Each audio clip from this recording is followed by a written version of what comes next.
In late November of 2022, Wisconsin's athletic director stuns the college football community and announces the hiring of Luke Fickell. This was surprising to not only the players at the University of Cincinnati, but also with the Badgers, as most of the team was hoping that interim head coach Jim Leonard would take the reins of the program. But the athletic department decided to go into a different direction and hopefully take their program to the next level. Last season was a disaster for the Badgers, ending the regular season at 6-6 and losing key matches against Washington State and Big Ten West rivals Iowa and Minnesota.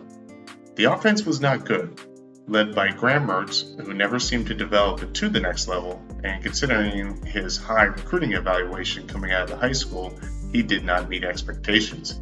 In fact, Mertz never threw for more than 300 yards in any game he played, and just last year had a less than 2-to-1 ratio of touchdowns to interceptions. Even star running back Braylon Allen took a step back, running for less yards in 2022 than he did in the previous year, but having 50 more carries. The defense was efficient and was still in the top 20 by the end of the season, led by linebacker Nick Herbig, who was eventually drafted by Pittsburgh in the 4th round. But after a lowly 2-3 start to the season, head coach Paul Chryst was fired and defensive coordinator Jim Leonard took over the role. Leonard only won 4 more games, and the team didn't improve as the season went on, highlighted by a loss to Minnesota and the battle for the Paul Bunyan Axe, perhaps college football's coolest trophy. So Wisconsin turned to some outsiders and looked for a new approach. The first thing Coach Fickell did was bring in some of his staff from Cincinnati, including defensive coordinator Mike Tressel, the nephew of Ohio coaching legend Jim Tressel, who brings a 3-3-5 defense to the Badgers. The Badgers operated for a long time on a 3-4 style of defense, and the Big Ten with its focus on ground and pound made sense. But Coach Fickell is thinking about the playoffs and the reality of facing teams on fast turfs and open-style offenses. Perhaps the most intriguing outsider hire was that of Coach Phil Longo from the University of North Carolina Chapel Hill and his air raid style of offense. He wants to turn the traditional Badger offense from an efficient running game combined with play action to a spread-out zone read and shotgun style of offense. But in order to do that, Coach Longo and Coach Fickell needed a QB who understands and can lead that type of system. So they went to the transfer portal and snagged SMU quarterback Tanner Mordecai. Now, Tanner Mordecai was a highly touted recruit coming out of Texas and signed with then coach Lincoln Riley's Oklahoma Sooners with their high-flying offense. He sat behind Kyle Murray in his Heisman Trophy season, and then he stayed on the bench with the transfer of Alabama quarterback Jalen Hurts. Eventually, Spencer Rattler joined the program, and Mordecai read the tea leaves and decided to transfer further down I-35 to the SMU Mustangs in the Dallas area. Now, whenever there's a coaching change, there's an influx and an outflux of players. The Badgers lost 19 players to the portal, but took in 15 transfers, including Mordecai and another highly touted USC wide receiver CJ Williams, who I imagine will be the top wide receiver target this year. They also added Bryson Green from Oklahoma State. You can see the plan coming together, the dynamic change in direction and focus of the program, 3 yards in a cloud of dust in the rearview mirror, and clearly they're thinking beyond 2023 and bigger ambitions in the years to come. So how does this translate to wins and losses for this year?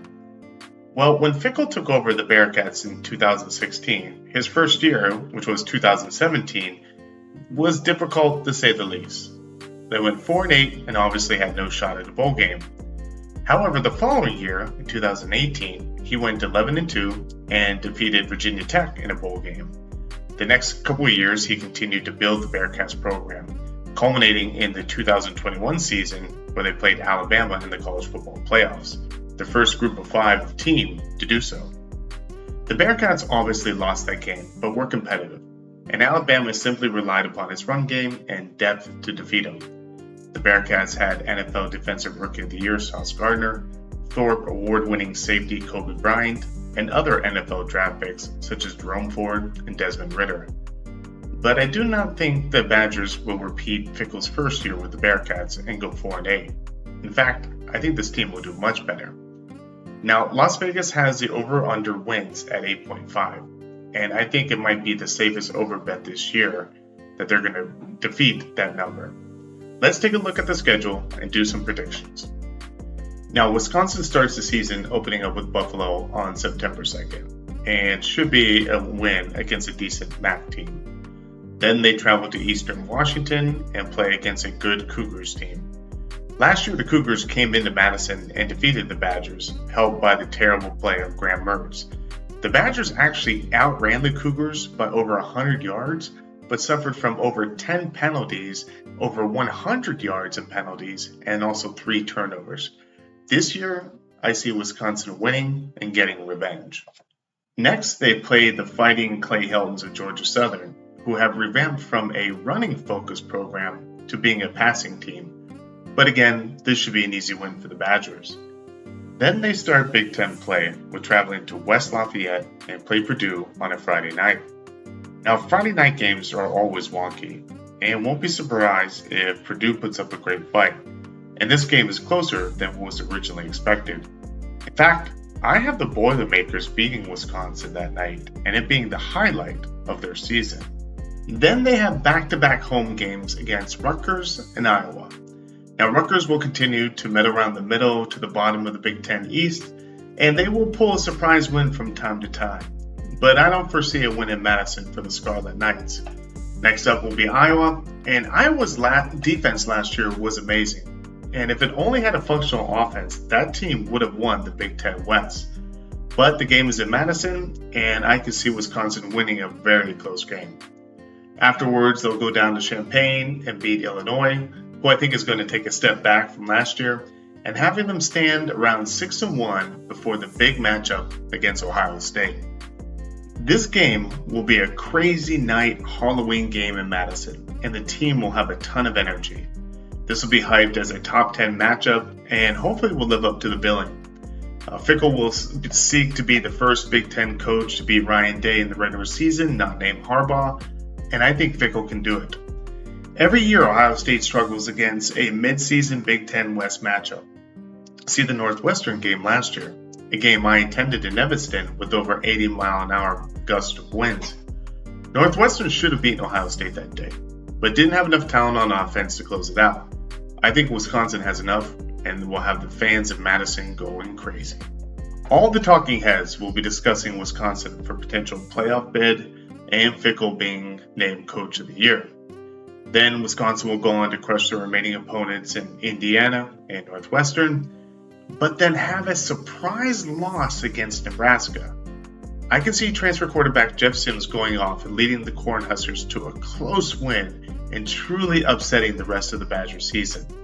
This game will put an end to the playoff talk, and Wisconsin will seek to take its revenge on the Golden Gophers the following week and take back the Paul Bunyan axe. Overall, ending the Big Ten season with a 10-2 record and a return to Indianapolis to play for the Big Ten title. This will be a brilliant start for a bunch of Outlanders. And overall, I'm a big fan of the Badgers this year. I think they have some great potential to do some damage at the Big Ten West, and I think the highlight of the regular season will be defeating the Buckeyes on a Saturday night. This year is a building block year. I think the Badgers are thinking about the playoff expansion to 12 teams in 2024. Now, do I think Wisconsin can win the Big Ten championship this year? I think that might be a bridge too far. But maybe that's being too narrow-minded. Wisconsin has changed who they are, and with the advent of the transfer portal, they can change their stripes even more quickly. Everyone has said for years that if Wisconsin had a playmaker QB, they could go really far. Well, we don't have to imagine that.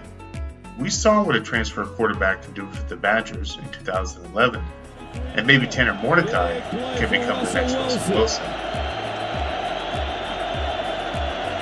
Wilson looking, fires across the field. Oh, what a catch! At the 6-yard line, Duckworth, 36 yards. Thanks for watching Manatech Sports. We're looking to grow the channel and provide great content on college football. Please subscribe and comment down below, especially if you think my Purdue prediction is a little off. But thanks everyone. All right, bye.